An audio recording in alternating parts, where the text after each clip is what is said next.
How's that iPad setting up working for you? Oh, it's so good. So good.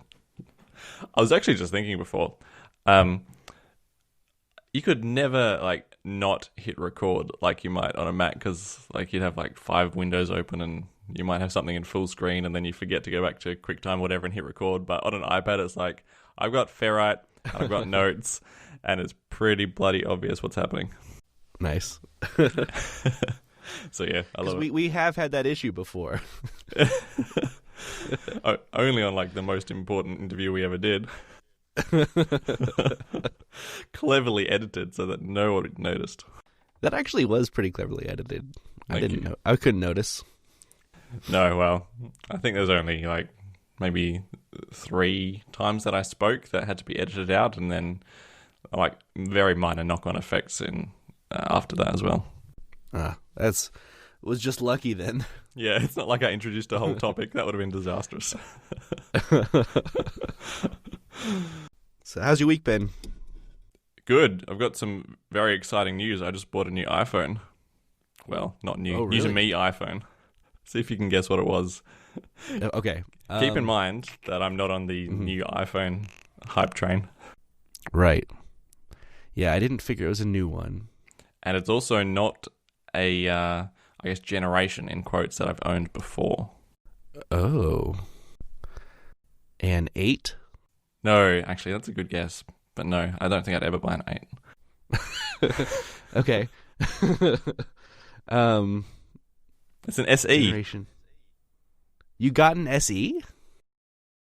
Wow.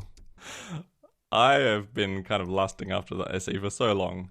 I mean, I love the form factor of the 5 and the 5S and the SE when they're Right. out. And so currently I've got the 6 Plus, and it's just such a dog. I mean, I don't use it frequently.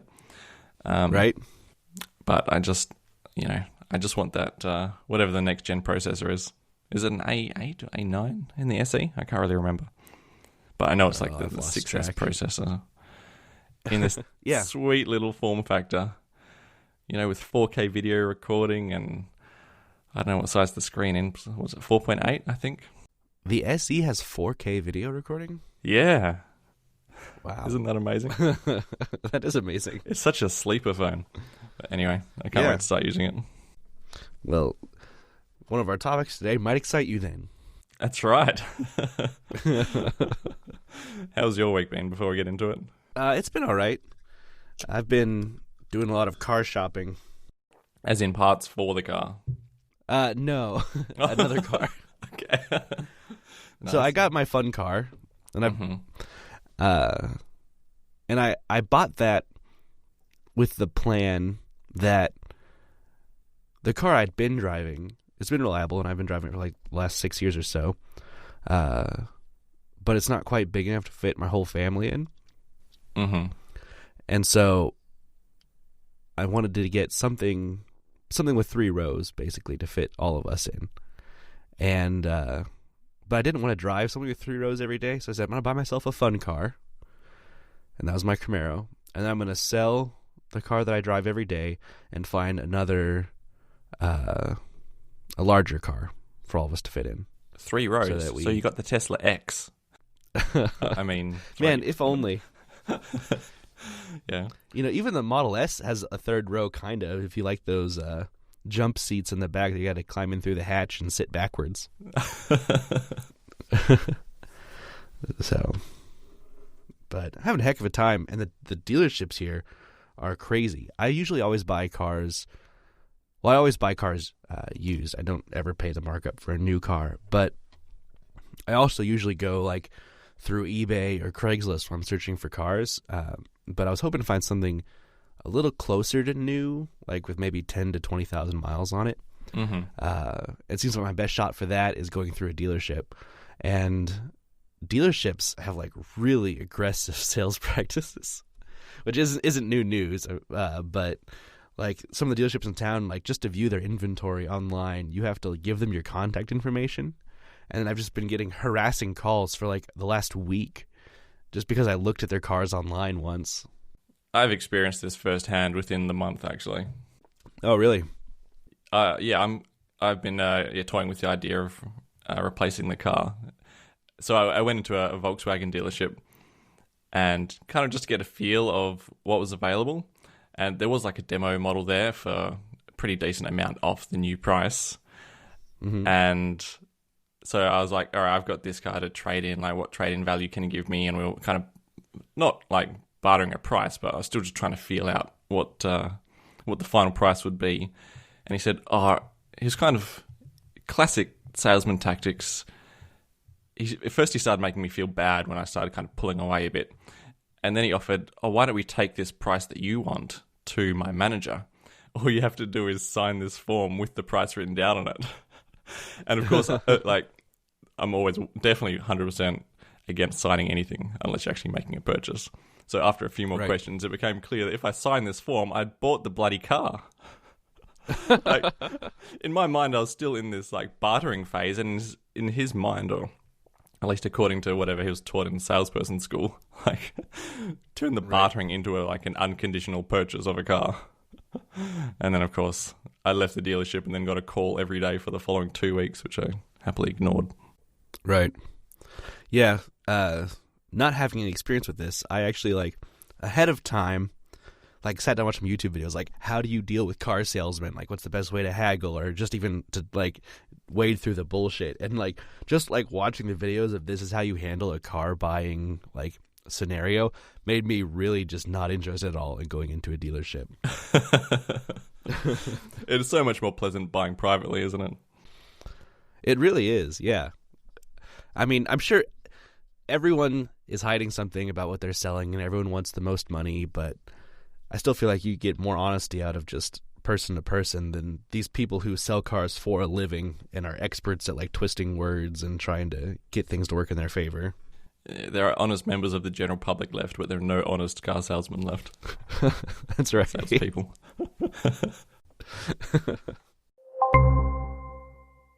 Well, good morning to you. Good morning, James. Welcome to the Our Apple Show. This is kind of a sad episode for me. This marks the death of something that we've been anticipating since the show started. Something near and dear to your heart. A little less to mine. As near and dear as something that I've never seen or touched can be. You're strongly emotionally attached to this object that never really existed, hey? That's my weakness. That's how Apple gets me. They get me strongly emotionally attached to all their products before they even come out, and that's how I buy them. They're great at marketing, aren't they? They really are. Those sleek little animations, the marketing videos, the pages that steal your scrolling. That's right. Oh, Oprah. How's she connected to AirPower? Oh, she's just part of Apple's marketing plan. Okay. And apparently Prince Harry as well. I didn't really read the article, but apparently she's connected some way to he's connected some way to Oprah and then to TV Plus. Oh, really? I didn't see that. Yeah. I'm just going to ignore that. We'll save that for next time. Okay. Did you want to talk about AirPower straight up then? I was going to save it to the end and have a little funeral service, but we can just go straight ahead. Did you have a service planned? No. Prepared remarks? You gonna give a speech? I have a semi-prepared eulogy, but I thought you would be the better person to give it. When were you going to tell me about this? Just now. Oh, okay. Were you going to, like, text it to me for me to read? No. I'm 100% kidding. I've got nothing prepared at all. Oh, okay. I'll just wing it then. Ah, AirPower, we hardly knew ye. Though our time together was short, it felt so long. That's all I got. Our time together was as short as the eulogy just delivered. So Apple has cancelled AirPower. And the title of the article, or the post, is citing inability to meet its high standards for hardware. What a cop-out. So, rumor or theory one is that it just caught fire a lot, which was certainly a rumor given by a lot of people and was widely talked about. And just because it got too hot with all the overlapping rings. And rumor two is that it created too much electromagnetic interference with the overlapping rings, Right.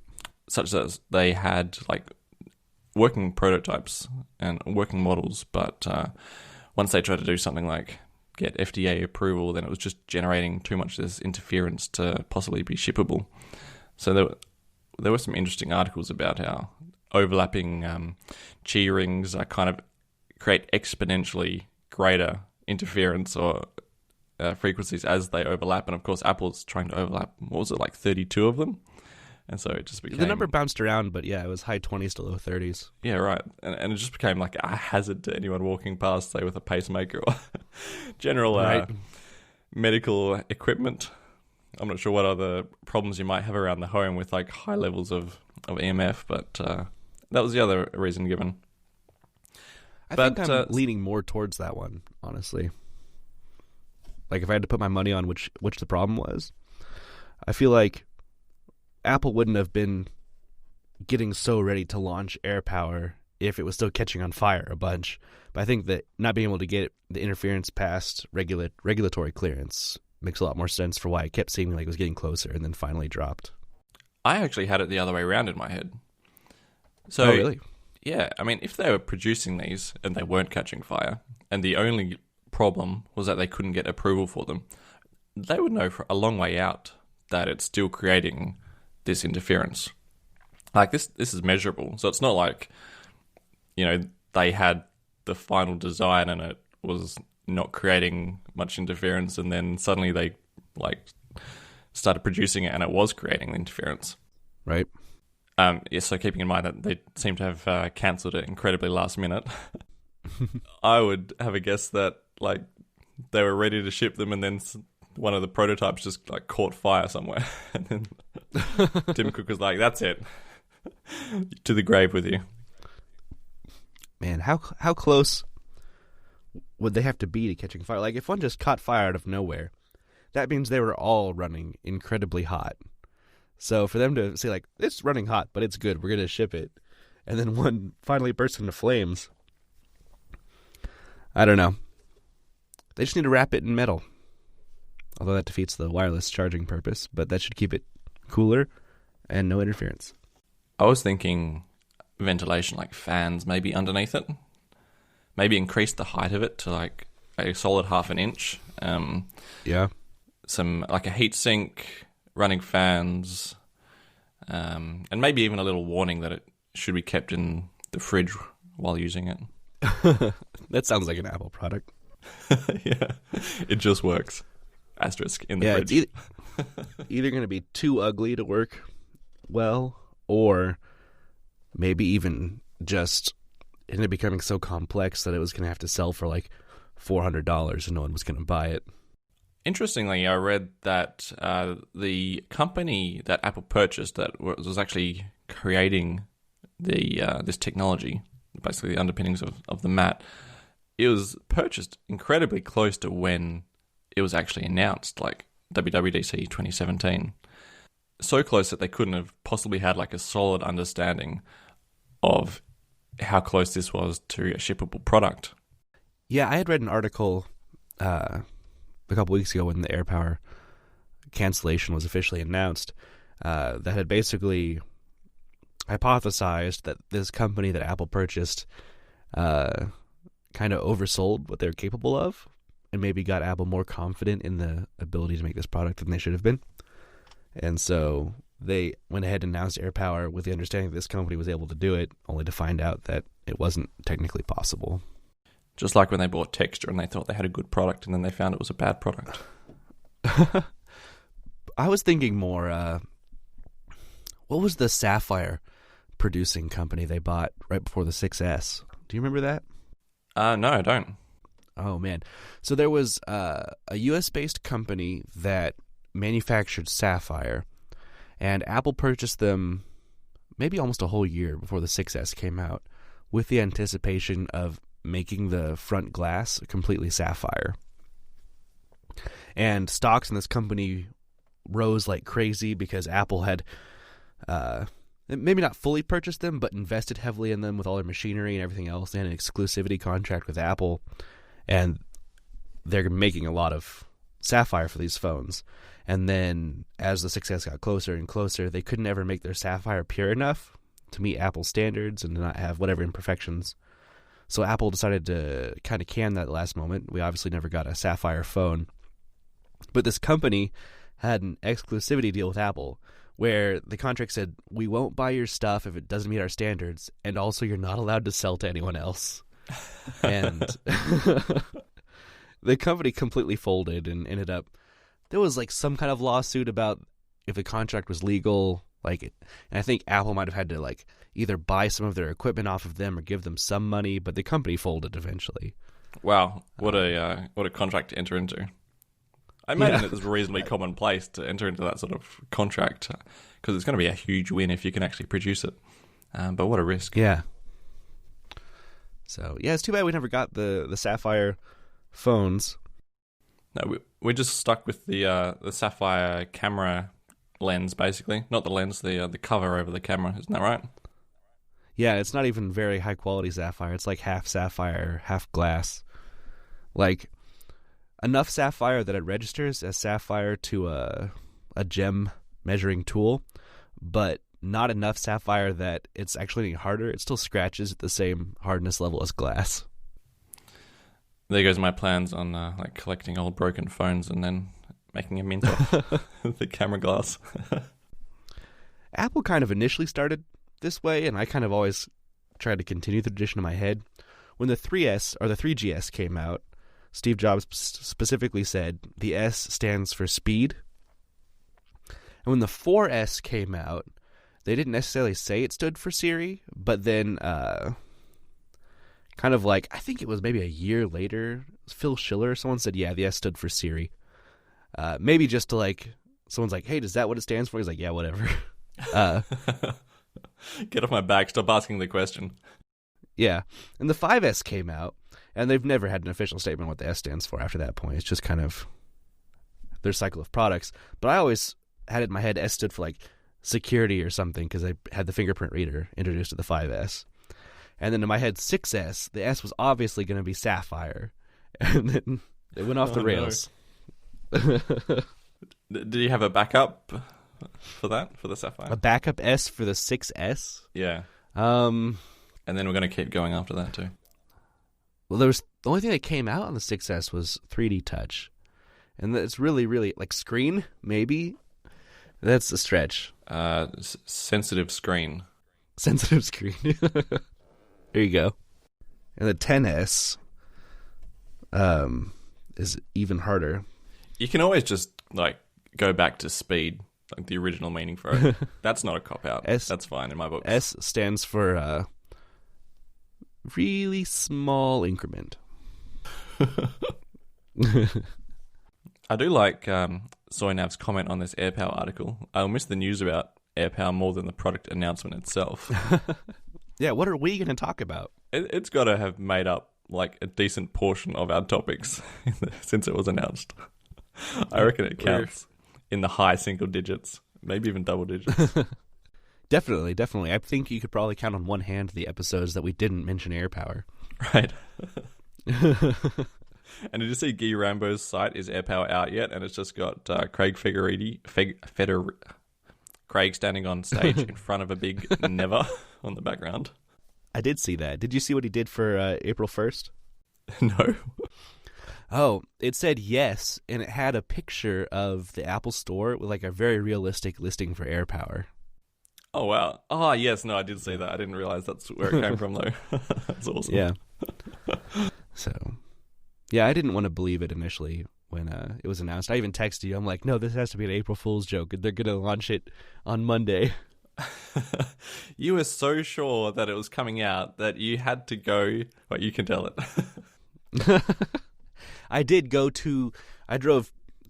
Okay, I didn't do it just for this, but I drove 2 hours to the nearest Apple store on April 1st to go in there and see if they had AirPower. Now, I didn't make that whole trip just for that, but I did specifically stop at the Apple store while I was in Kansas City for that reason. A 4-hour round trip to make sure it wasn't an April Fool's joke. That's what I'm hearing. You can explain it away if you want. I'll know try. The truth. So this is my justification. They announced the wireless charging AirPods, and I bought them. I feel kind of tricked because I bought them fully expecting AirPower to come out immediately afterwards.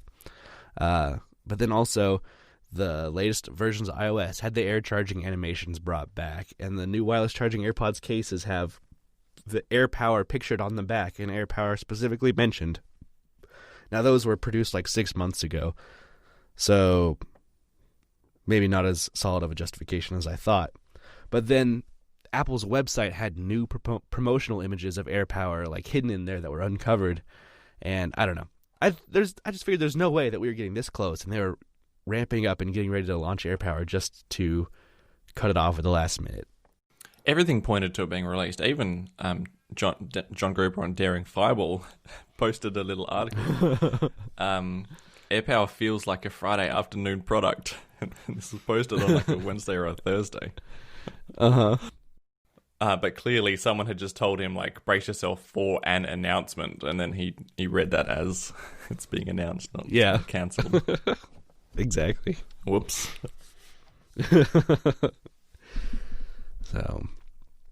So do you think this means that Apple's done trying to pursue wireless charging, or do you think they're going to refocus their efforts in a different way? I think they're done. I think unless they can, I don't know, unless they have like another idea, which just changes the way that wireless charging works, then I don't think they're going to bother with it. I mean, don't they play with pretty much anything that they can think of? You know, back in R&D, they're probably playing with all sorts of different wireless charging prototypes, but I think it would have to be really close to finished and a really strong sell to the upper management to convince them that there needs to be like another AirPower on the shelves in a few years. Right. Yeah, I think you're right. I think the closest thing we're going to see is probably reverse charging coming to iPhones this year to charge your AirPods or something, but I don't think they're going to make their own mat. So what does your wireless charging life look like? Are you all in on the lifestyle?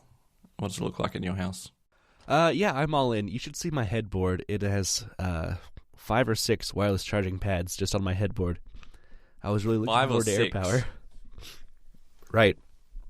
I mean, if you count the Apple Watch chargers as wireless, which I kind of do, I've got their little spaceship puck wireless charging things. But yeah, so I have my watch, my AirPods, and my phone, and then the same for my girlfriend. So, and then I have a loose lightning cable or two for things like an iPad if we want to charge it in the bedroom. It's really bad. Yeah, why don't you consolidate some of them into those multi ones with, you know, the little graphics of, you know, place your phone here, place your blah blah here. I have every intention of consolidating to some all-in-one pads and then spreading out those individual ones around the house. I was waiting for AirPower, and that didn't come.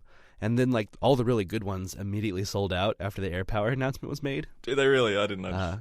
Yeah, like the Nomad has the best one. It has, like, 3 coils and an Apple Watch charger, and that's what I was planning on getting at least 1 or 2 of. But sold out immediately, and I didn't jump on the train of getting a pre-order in because I was convinced AirPower was coming on Monday. So I'm waiting for some to either come back in stock or to find another compelling one. Compelling ones is what I'm not really waiting for. I guess I'm kind of waiting for, but also probably don't plan to purchase it. But every Qi charger I've used in the past has just been basically junk. Like phones that slide off it or phones that need to be placed like with such precision that you like using a ruler. There was some IKEA had some, and like the little marking of where to place your phone was kind of raised off the rest of the pad, and so every time you got a notification or your phone moved, or even if you just walked past it, like on the floorboards in my house, like it would just move off the charging point. So you'd come back 2 hours later and it would just be still an empty phone. So you just got to file that little thing down. Yeah, or I'd just return it like I did. I think the biggest thing I'm looking for in an all-in-one charger, and this is something that even AirPower didn't deliver, so I'm maybe a little excited to find something different, is I use my Apple Watch in nightstand mode a lot. That's my go-to clock. It's my only clock in my bedroom at night. So I wasn't looking forward to the sacrifice of having to lay my Apple Watch flat. But now I don't have. This is very, like I said, I was gonna say I don't feel forced to do that anymore, which is speaking a lot of how much Apple has control over me to purchase their AirPower specifically. But now that I'm not forced to use that, I can explore other options that let me still have my watch in nightstand mode. Oh, what a life we live, huh? Hey, it's for the podcast. I was gonna have to do it so that I could review it on the podcast. This show is what forces me to buy Apple products, nothing else. So half an hour on AirPower, that's I think probably a decent enough eulogy, or our version of. Next up, Netflix explains the technical limitations responsible for removing AirPlay support on iOS. So Netflix had like a pretty handcuffed version of AirPlay on iOS. So you had the app on your phone or your iPad, and you could AirPlay it to an Apple TV, or even cast it to like a Chromecast type device.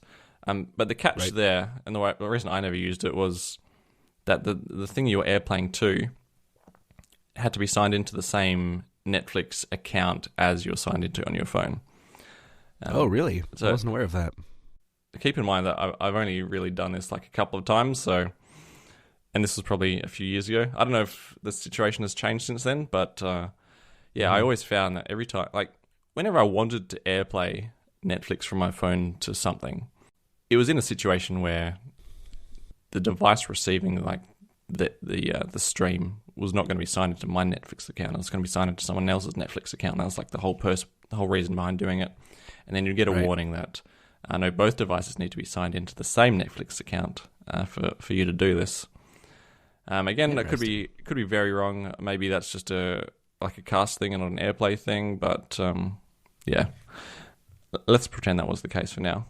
But anyway, Netflix decided that even that was beyond the technical capabilities, apparently. So they removed it completely. I mean, I don't think I've ever wanted to stream like AirPlay Netflix from one device to another. Mostly because if I'm streaming Netflix, I'm streaming it to a device that has the Netflix app built in anyway. So I would rather use the native experience than tie my phone up streaming that. Right. I'm sure there are definitely cases, just nothing that's ever come up for me for wanting to do that. But I feel like Netflix has been very hostile. Hostile. That's the perfect word. Hostile towards Apple, just about their entire TV experience. When Apple announced the TV app a couple years ago that let you keep track of where you were in shows, Netflix never supported that, whereas Hulu and a lot of other apps did. When Apple was about to announce Apple TV Plus, Netflix undercut them and came out like a few days beforehand and said, we're not going to be included in that. And then I feel like this is just another kind of aggressive move to, I don't even know what kind of message you're trying to send. Like, we're going to make our experience worse on your devices. That pushes me more towards Apple TV Plus or other streaming services than it makes me want to. I don't know. I don't know what Netflix endgame is here. But technical limitations are a ridiculous cop-out. That's right. It's 100% a cop-out. I mean, they explained it away by... they didn't really even explain it, but they made a statement. With AirPlay support rolling out to third-party devices, there isn't a way for us to distinguish between devices, what's an Apple TV and what isn't, or certify these experiences. What? Why do they need to certify these experiences? Like, it's just a stream from one device to another. Like, as long as the picture is on the screen, then that's pretty much the experience that I want. It doesn't have to be certified for someone. Since AirPlay is a unified, like a set standard, streaming to any device using the AirPlay standard will be the same. Now, whether or not those devices do the correct thing with the video they receive could be a question, but that has nothing to do with Netflix at all. And I don't think that customers would necessarily... I don't think any reasonable customer who deliberately buys a third-party TV with AirPlay would hold Netflix accountable for if that manufacturer for some reason handled it poorly. So do you think this is going to look bad on Apple in the end? Like, to the average consumer who's got no idea, what AirPlay even is. They just press buttons and then it doesn't work anymore. Do you think they're going to place the blame on Apple or on Netflix? I mean, I'd lean towards them thinking, oh no, this is like my dodgy iPhone is not working, not doing what it's supposed to. That's a good question. I guess a similar thing I can think of is how the YouTube app does not allow picture-in-picture. And do you hold YouTube accountable for that, for deliberately not allowing some of Apple's built-in features? Or do you blame Apple for the YouTube app not being able to do picture-in-picture and everything else can? Right, I 100% blame Google and YouTube. Right. I feel like Netflix is probably going to be in a similar boat. And anyone who's aware that AirPlay is gone or what's going on will definitely hold Netflix more accountable than Apple. Speaking of YouTube and picture-in-picture, a couple of years ago when iOS 11 was just freshly out, there was a little shortcut. What was it called back then? Workflow that you could run to actually kind of share, use the share sheet in YouTube to send it to Safari and then automatically open in picture-in-picture. I made a little video of just about, how to get this workflow and how to do that. And to this day, it's like my most hit video on YouTube. Wow. Clear as day in the title, like how to get YouTube picture-in-picture on iOS 11. And it gets like comments every other day about people saying, oh, it doesn't work anymore and blah, blah, blah. But this is an often looked up and highly requested feature of YouTube. If they put picture-in-picture in YouTube Premium, then it would be like an instant buy for me. Yeah, definitely. I've been a YouTube Premium subscriber since it launched. They kind of roped me in with there was like one or two of their premium shows that looked good, and so I subscribed with the free month or whatever. And then I really started enjoying YouTube without ads, and so I just kept paying for it and haven't really bothered with any of their premium shows since then. But I remember when Picture-in-Picture was first announced, there was a third-party app that was released. I don't remember what it was called now, but it was another YouTube player specifically that supported picture-in-picture and background audio and all the stuff that YouTube didn't. ProTube, that's exactly it. Yeah. And I paid the $5 or $10 or whatever it was for that app, and it lasted about a year before YouTube completely cut all the APIs to make sure ProTube was completely dead. I know people who are still like side-loading ProTube, or maybe not anymore, onto their devices like every time they get a new device. People love that Really? app. Yeah. It was a good app, and the developer was really active. I feel like it had a similar community to something like Apollo had. It was like really strong developer-community relationship with that app. One of the commenters, I eat pineapple for lunch, puts in a comment, here's my 2 cents. Netflix is introducing their low-tier mobile-only streaming plan, and to prevent people from watching on TV, they disabled AirPlay. And also Netflix is now a competitor of Apple because of Apple TV. That's an interesting theory. A mobile-only streaming plan. That is interesting. Yeah, why not? It's a pretty good idea. I mean, so many people watch it on mobile. Mobile uses less bandwidth. I don't know if that's really a consideration for Netflix. I mean, they're probably paying for like a bazillion terabytes of bandwidth already. But they can send lower quality streams to smaller devices just because of the screen size. Right. I don't know if it's more easily controllable. They probably have to put less effort in if they don't have to worry about coding for web browsers. I know for a long time they didn't even really support Safari that well, and you had to always bump over to Chrome. That could work. I was thinking that this opens them up to do things like bundles. Like I know with my carrier, I get Apple Music for free, just for having a plan through them. And I could see maybe some kind of similar partnership with Netflix if they had some kind of mobile-only streaming option. This doesn't stop anyone from still AirPlay, like mirroring their screen or plugging their devices directly into television. But I don't know. It would have to be pretty cheap to be a compelling offer, I guess. Because I I personally don't watch any Netflix on my phone, but have it or some other streaming service going on at my house on one of my TVs almost all the time. So it wouldn't be very compelling to me if it was only a few dollars a month cheaper. Now, if this was like $5 a month, that could be interesting. I really like your idea of it being bundled with like a mobile plan, kind of like how Apple Music is already. And here, at least in Australia, we have like sports services that are bundled with mobile plans as well. Oh, nice. Yeah. I mean, imagine selling a mobile plan with Netflix included. That's like an instant buy for a lot of people. Yeah, that would be a very compelling offer. Speaking of compelling offers, the HomePod has been cut in price in the US. Now, here's something we haven't talked about a lot since it came out and since we bought them. That's right.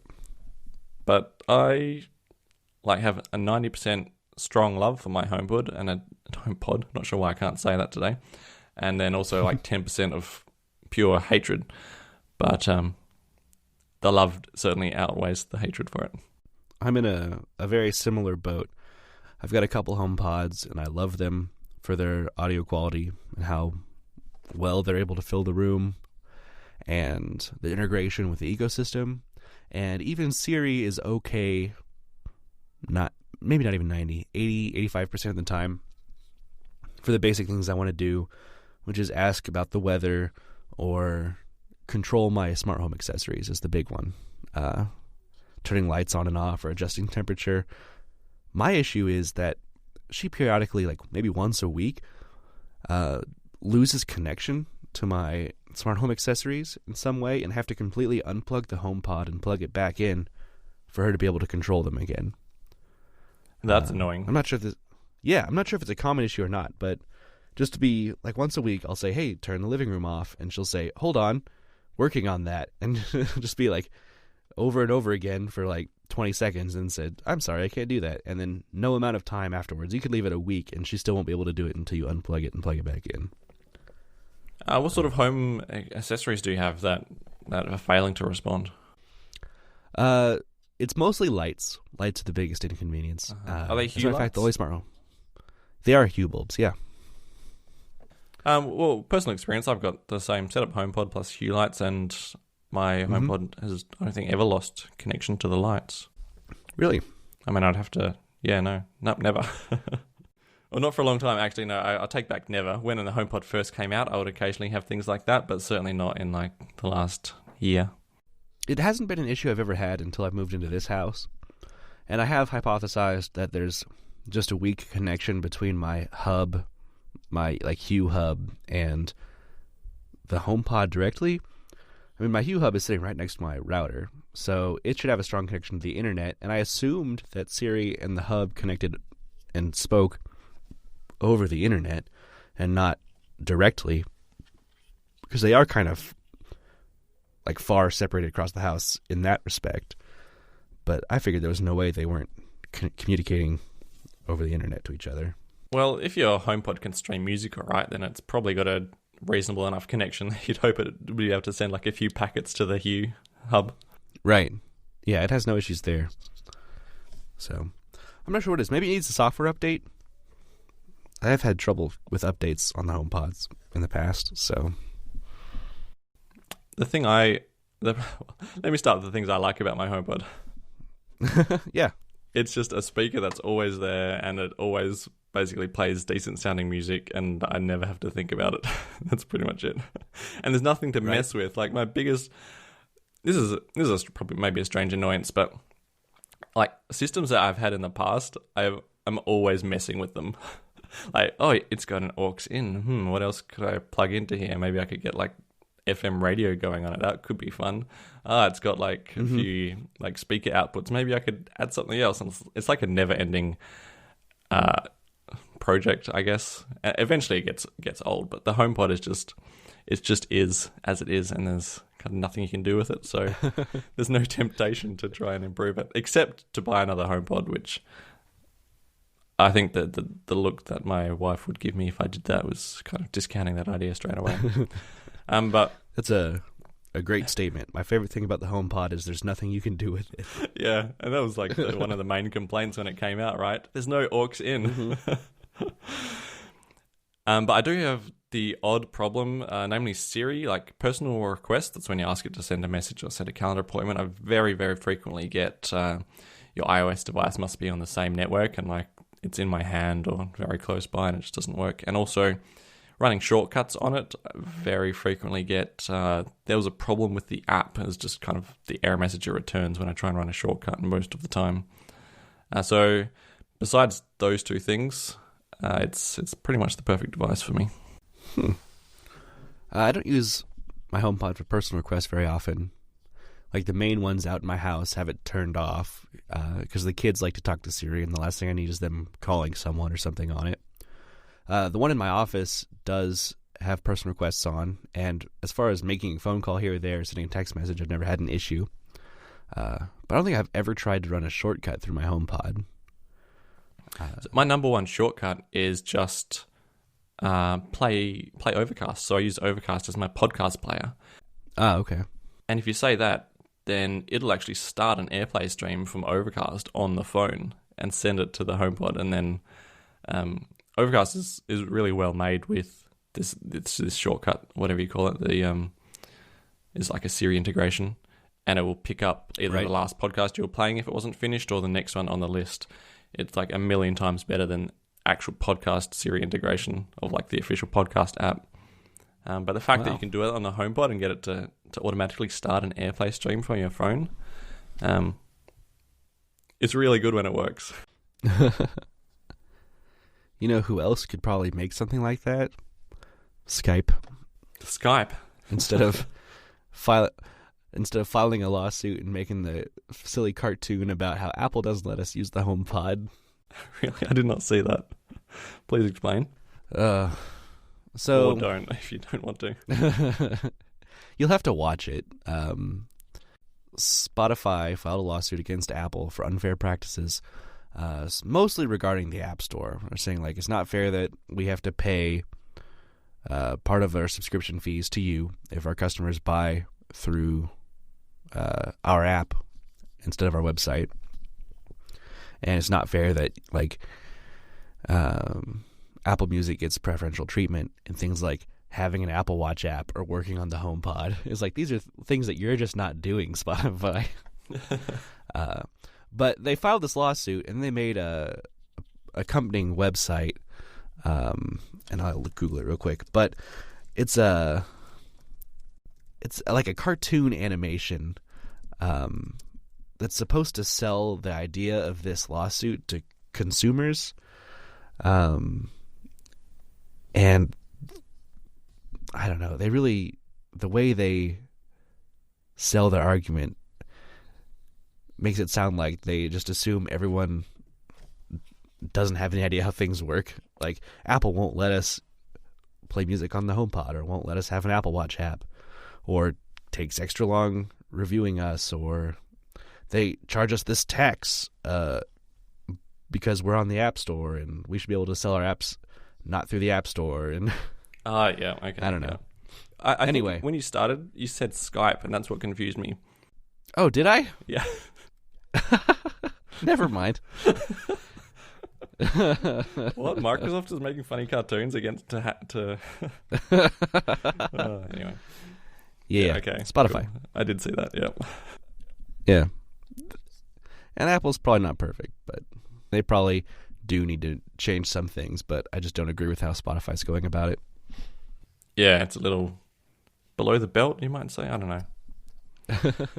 XADAMXK says on the post that Apple discounting product by 20% is their way of telling us they effed up.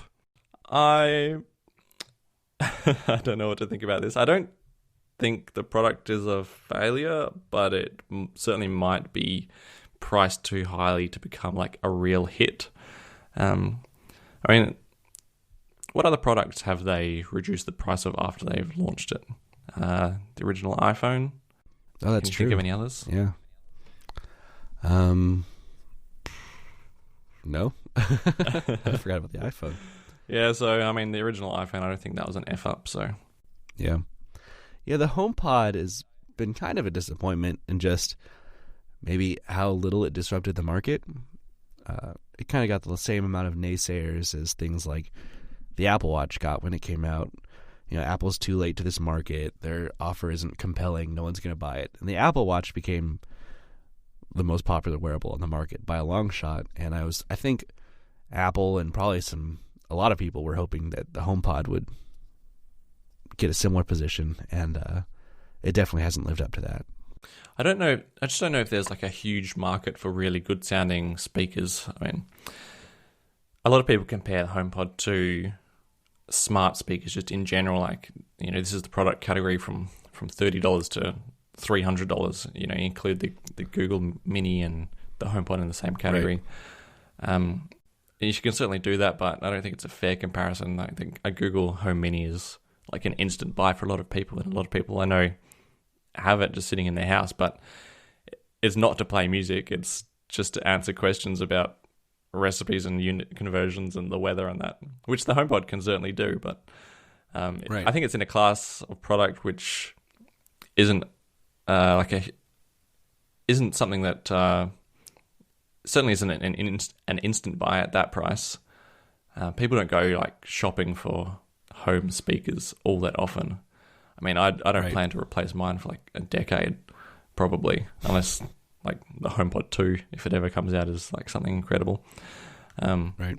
So I think this is just a market that isn't a fast-moving market, and it will take a lot longer to really see if the HomePod has a foothold in it already or not. So do you think with them cutting the price of the HomePod without having a second generation to replace it, do you think that means that there's not going to be a second generation, or at least not anytime soon? Or do you think there's still a possibility we'll see either a HomePod 2 or a HomePod Mini in the next year? Yeah, I'm really unsure how committed they are to this market. Like, if they were really committed, then you'd have to say that they're going to introduce like a small version of it, surely. Right. Like a small, cheap version to compete with the Google Home Mini. But if their heart's there, or... I mean, there's a couple factors at play here. First of all, when Apple does something, they like to do it right or not at all, like AirPower. And I feel like in their mind, if they're going to sell a smart speaker, it has to be a really good sounding one. And so they're not willing to make that compromise. On the flip side of that, if you're selling a $50 HomePod Mini and its only selling point is Siri, that's not a very strong selling point. True. Yeah, Siri's not the selling point of the HomePod. But seriously though, if a HomePod Mini came out, I would buy it, because I do need like something else. Like, I need something in the kitchen. My HomePod's in the living room, but I need something in the kitchen to answer questions and to set reminders and that sort of thing. So I would buy a HomePod Mini for $50, like in a heartbeat. Yeah, I'm in a similar boat. Like, I've got an Alexa in my bathroom because I don't want to put a HomePod in such a humid space. But if there's a $50 HomePod, I might be more willing to stick something in the bathroom so I have better a burner control. unit. I mean, I've been using this Echo in my bathroom for 3 years now, and it's lasted. So I'm not too worried about the humidity damaging it, but I'm not going to put a $300 speaker in there and take that risk.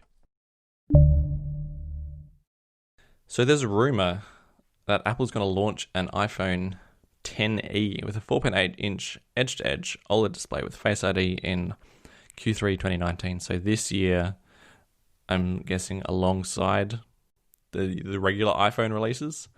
A XE with a 4.8-inch display. We're basically saying this is the SE2, the mythical SE2. The SEX. On and off. The SEX, sure. Is there a market for small phones? Certainly there's a niche. There are a lot of people asking for it. A lot of people have the SE, me included now. But Bro 2017 comments, "Oh Jesus Christ, here we go again. Is this yet another rumor which turns out to be nothing?" I don't know. I mean, we have heard this, not this exact rumor, but similar rumors that a new SE was coming out for a few years now. So, of course, I'm taken with a large grain of salt. But with Apple's approach so far this year with revitalizing the Mac Mini and bringing back, or not the Mac Mini, the iPad Mini, and bringing back the iPad Air. And they did bring back the Mac Mini last fall. So maybe there is a chance they're focusing more on some niche markets, and we could see another SE. With all their phones getting so much bigger now, it could be even more compelling than it was when the first one came out a few years ago. Here's what they didn't do when they started like readdressing all these niche markets. They didn't create like an entire new manufacturing process. That's true. Like iPad Mini, same shell. A iPad Air Pro. I don't even remember what it was called, but it's just it's the old iPad Pro 10-inch, right? Mm-hmm. Mac Mini kind of unchanged. But this 10e, actually, I guess I'm just going off like renders of what it could look like. Right. No one is saying that this isn't going to just use like the current SE body and somehow put like an edge display on it. But even something like that is going to require quite a decent engineering effort to do. Who knows? Maybe like Johnny Ive is so in love with the what do you call the edges? Chamfered, not bezeled edges. Chamfered edges. Me and Johnny Ive are so in love with the chamfered edges that he just can't get rid of that 5-style body, and he's going to bring it to 2019 with an edge-to-edge display. I think something like this is what edge-to-edge is made for. Like, to make an edge-to-edge display and then say, and now here's the 10S Max with 6.5-inch screen. You know, if you're making edge-to-edge technology, don't use it to make an even bigger phone. Use it to make your phones the same size but have bigger screens. So I feel like this could be a really compelling offer, especially if they don't hinder it spec-wise. Maybe all of Apple's phones this year are going to adopt like the new iPad Pro design, which is quite similar to that iPhone 5 style body. Mm-hmm. I wouldn't mind that. I think it's a great look. Yeah, I think that'd be a great direction to go. Kind of a step back, to the old 4 and 5 design, but I think those are some of the most beautiful iPhones they made, and these rounded iPhones are pretty hard to differentiate between the size and shape of any other phone on the market. So I would definitely be in favor of going back to a design like that. The iPhone 6 and up design is heavily copied, and you're right, it just kind of blends in with all the other phones. Whereas, I think I've said this before, like the 4 and the 5 designs, and before that, are kind of iconic. Whereas the current design, I don't think I would ever give that title to. Yeah, I completely agree. So they've distilled it down to the essence of what a phone is, and there's not much personality left in it. Here's a topic that we haven't talked about for a long time. So nearly half of all 3rd-gen Apple Butterfly keyboards at Basecamp have failed. So Basecamp is a company, and someone at that company did a survey via Slack, by the look of it, to get a summary of who has a MacBook and who has a keyboard problem. And to summarize it, what did I say? Nearly half of all of them have a problem.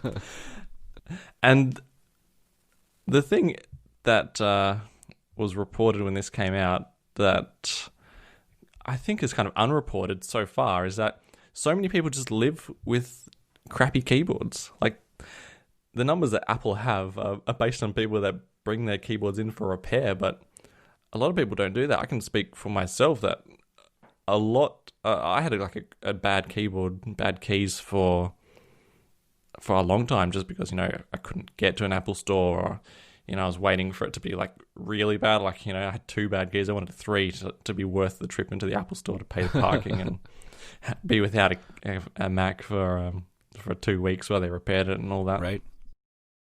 So Apple's exposure to this problem, I wonder if they realize this, acknowledge it internally, that was it 11% of them fail, but 50% of them have the problem, or even more.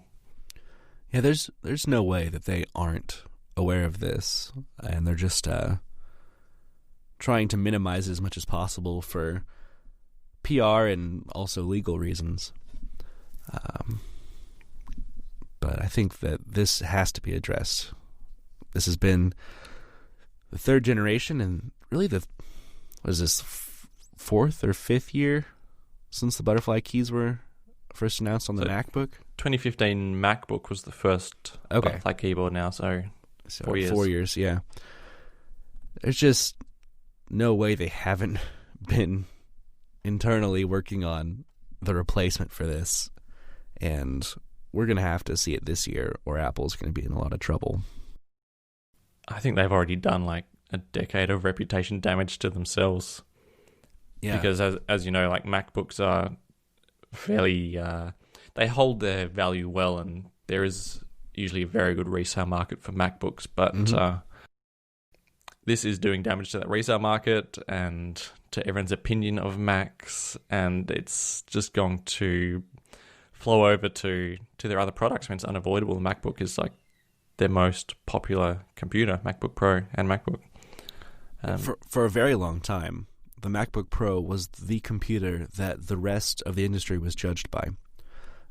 In any computer review video, or laptop review video specifically, even reviewers who weren't fans of Apple were always comparing their laptops against whatever Apple was doing. And I feel like that's been less and less the case recently. And I know I personally, not that I'm in the market for a Mac laptop, but if I was, there's nothing in their lineup that would be compelling to me, and I would be waiting for whatever redesigns on the horizon. I think one of the saddest things of all is that they redid the MacBook Air, which was an insanely popular computer. Pretty much like everyone had a MacBook Air almost. Right. If you didn't have a MacBook Pro, you had a MacBook Air. And there were definitely more MacBook Airs around than Pros. Mm-hmm. And they redid it, and they put this keyboard in there, which, I mean, from what I read on Twitter, which, you know, I know you only see complaints online. You don't see people say, wow, my keyboard is still working, but like mere weeks after getting these new MacBook Airs, and the keys are starting to fail already. The MacBook Air was like a 100% satisfaction brand. Right. And it's certainly not going to be after this. Yeah. If I were to get a portable computing device from Apple right now, I would get an iPad Pro without question. Jumping on the iPad bandwagon, eh? Following in my footsteps, eh? That's right. So, but yeah, it's sad to see, but it seems like, and I linked this article as well, that we're going to see a revamp of the MacBook lineup as well this year. There's been some pretty strong rumors from Ming-Chi Kuo specifically that Apple has some redesigned models to be launched. There's been some debate. I think it's mostly apparently been translation issues, but we are going to see a redesigned MacBook Pro this year, potentially in a larger 16-inch form factor, which hopefully means a ground-up redesign, and then farther out, like in the next year or two, some even more interesting redesigns involving mini LED displays. I certainly hope that this redesign that's been rumored for a while does come out this year, because, as we know, it does take like years for a new design to kind of spread across the range. So even a new design this year probably means they're still selling like the bad generation of butterfly keyboards in like 2021, 22. Yeah, you're right. You know what's interesting to me?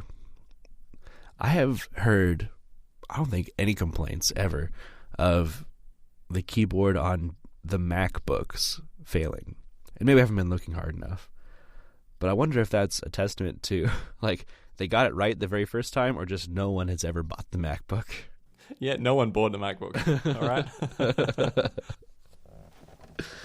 Yeah, that's something I'm surprised they still have in their lineup, considering kind of old, and even when it was new, it was very low powered. So I don't understand who would look for this.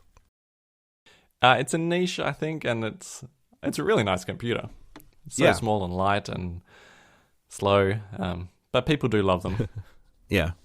So I'd love to see them do something meaningful with that. Like I said this before, but putting a ARM processor in there, I think, is the destiny of the MacBook. I don't see it going anywhere else. That's a whole nother topic, but imagine that. Imagine that. Well, on that note, I'm James VDM on Reddit and on Twitter. And I'm Jellywoot on Reddit and Twitter. I have like a few comments that I wanted to make about the keynote, which I didn't get in the Okay.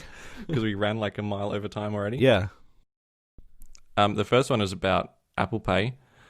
Mm-hmm. They showed like Apple Pay adoption around the world, and there was like a map of the world, and Australia was sitting at 99%. So I was just really proud of that. I'm really jealous. And I was actually thinking, like, what makes up that 1%? And it's got to be places that don't take card at all, like cash-only places, because I can't think of anywhere else that doesn't take Apple Pay. Like, if you accept a card, then you take Apple Pay. Even, like, parking machines and vending machines at this point, which are usually, like, the last things to adopt anything. It's almost the exact opposite here. Our vending machines were like the very first things you could use Tap to Pay on. Yeah? Wow, yeah, okay. before you could use it in stores or anything. That's just how much our Americans like their sweets, I guess. Yeah, maybe. On TV Plus, I think I heard this in a podcast somewhere else. Someone was saying that like there's no possible way that they can charge money for TV Plus at the moment, and that got me thinking. Like maybe it isn't to start with. Maybe it's not something they charge money for. Maybe it's just something that you get when you have an iPhone or an iPad. Maybe this is just like an extra. I mean, to start with, I don't know if it would continue that way. But maybe this is like a free tier of TV shows. What was the justification for that? Just that their original content isn't compelling enough? Like, there's so little there that how no one is going to pay money for 5 TV shows, like a subscription for that, as it stands. Right. I could see that. Maybe something bundled with Apple Music, like Planet of the Apps was. Mm-hmm. Yep. Possibly that. It seems like they've been putting a lot of money into TV Plus just to give it away, though. Yeah, that's true. It's something to get people into the TV app to start with, so that they then go and buy like the Showtime or the HBO subscription. Maybe it's part of a bundle. When you get News Plus and Music Plus and Apple Arcade, TV Plus is thrown in. Yep, that's what I'm thinking. Just quickly to finish up on Apple Arcade, one thing that the fine print, you know how we're saying that Apple Arcade games are going to be like Apple exclusive? Well, that's kind of how they were billed. Mm-hmm. It seems to be that they're just mobile exclusive. Like they're not going to be on Android, but they're going to be on everything else, like Xbox, PlayStation, Nintendo, whatever. Oh, really? That seems to be the fine print of that. It's only mobile exclusive. I mean, I guess consoles aren't really strong competitors for Apple, so they don't need to protect that market. Yep. But it's very interesting because if you're building for things like the Nintendo Switch, that architecture is identical to some Android platforms, so it's almost a waste. Is it really? Yeah, it's the Switch has like the same Tegra processor some Android tablets had. So wow. Did you have any final comments before we wrap up? No. That's all right. I don't think so. Okay.